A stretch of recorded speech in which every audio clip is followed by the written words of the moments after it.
Recently, in one of the villages where we minister, I saw an advertisement for something called God's Miracle Revival, and it was advertising for a crusade, and it was being put on by a group of apostles. It was by a husband and wife team, and their keynote speakers would be an evangelist and a prophetess and an apostle and a prophet and a pastor. You see all these different titles, and we ask ourselves, who is actually leading the church today?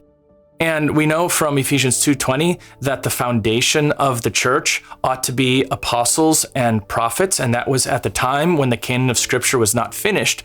But now that we have the Scriptures with us today, we can see that the prophets and apostles have passed away, and now the leaders of the church ought to be elders or pastors, but not just any pastors. These are pastors that ought to have a certain kind of character.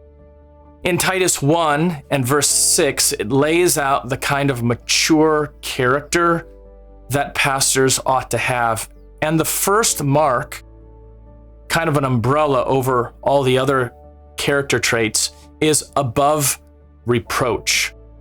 Or as 1 Timothy 3 says, blameless. It doesn't mean that a pastor ought to be perfect. It doesn't mean he's sinless in any way. But it does mean that he is without reproach. It means that accusations don't stick to him. And then from underneath this umbrella, the Apostle Paul tells us that the characteristics of a pastor ought to come in three categories. He speaks about blamelessness or maturity in the realm of family, in the realm of personal holiness, and in the realm of doctrine. First, when we look in the realm of family, he says that the pastor ought to be the husband of one wife.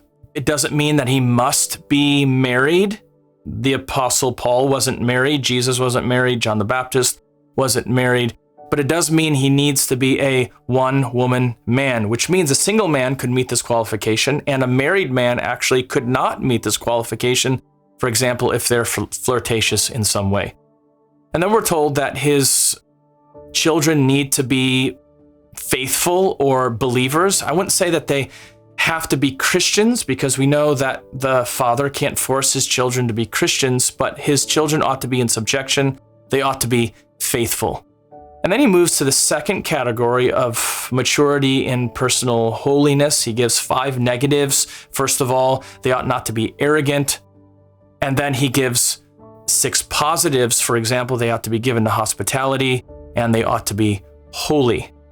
And then he ends with the third category.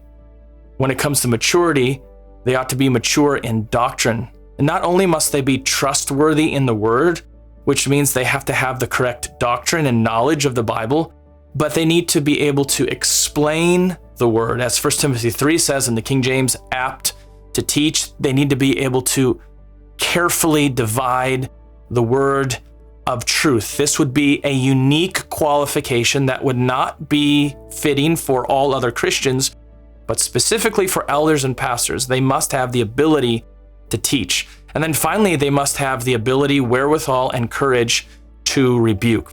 15, 16, 17 or so qualifications given of a pastor. So when we ask, what are the qualifications of a pastor? What ought the character to be for a pastor?